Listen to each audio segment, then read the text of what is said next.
C'est une information BFM TV. Anne-Sora Dubois, on vous retrouve en direct de Matignon. Anne-Sora Dubois, vous nous racontez les coulisses, vous nous révélez ce matin que jusqu'au bout, hier soir, Gabriel Attal, le Premier ministre, a tenté de convaincre Emmanuel Macron qu'il ne fallait pas dissoudre.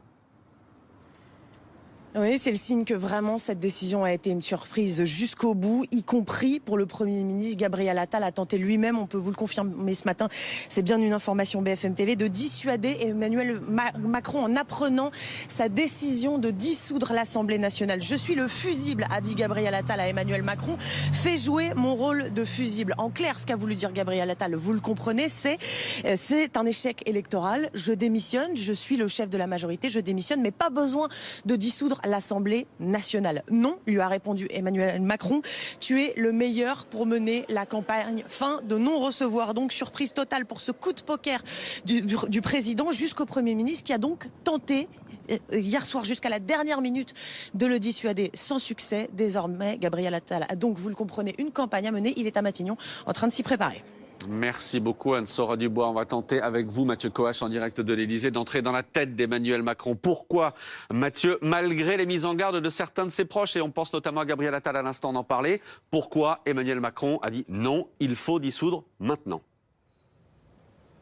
Dans la tête d'Emmanuel Macron, Maxime, il y a la volonté de ne plus subir ce quinquennat, de convaincre, de gagner et surtout de reprendre la main. Il aborde en fait ces semaines à venir quasiment comme une troisième campagne présidentielle. Et d'ailleurs, il a décidé de se placer au centre du jeu, nous dit-on, dans les 3 semaines qui arrivent. Ça va passer par un programme. Personne ne sait ce qu'il y a dedans, mais Emmanuel Macron a assuré hier avoir entendu le message des Français qu'il ne laissera pas sans réponse.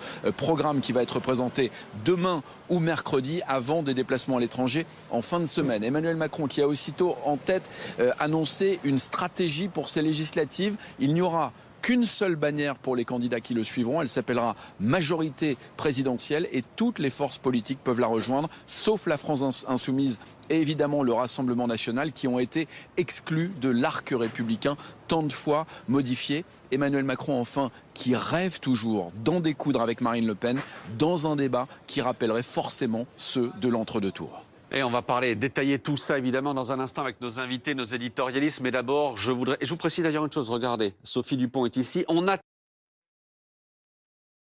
verra si on arrive à avoir un mot du patron du Rassemblement national dans un instant. Mais d'abord, Cédric Fesch, avec vous, Saint-Priest-Thorion, c'est en Haute-Vienne, si je ne me trompe pas, vous me corrigez si je me trompe, pour essayer de voir ce que vous ont dit ce matin les Français du choc de la dissolution et de la poussée hier soir du Rassemblement national aux européennes.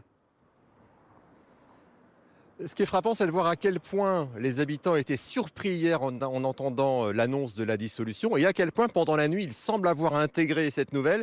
Et beaucoup me disent, finalement, est-ce que le président de la République pouvait faire autre chose compte tenu du résultat du Rassemblement national? Alors il faut que je vous dise d'où je vous parle. Saint-Priest-Thorion, effectivement, dans la Haute-Vienne, on est à 15 km à l'est de Limoges, qui vote plutôt à gauche. Mais ici, on a voté hier à 40% pour la liste de Jordan Bardella. C'est 9 points de plus qu'au niveau national. Et écoutez cette habitante qui se réjouit que le Rassemblement national gagne peut-être les législatives. Voilà ce qu'elle en attend. La sécurité, surtout ça, la sécurité, ce pouvoir d'achat, puis arrêter de nous ponctionner à droite à gauche. On n'en peut plus, le français étouffe. Et vous pensez que le Rassemblement national a la solution pour ça? Parce qu'ils vont avoir les mêmes problèmes que les gouvernements précédents. Personne n'a la solution, je pense.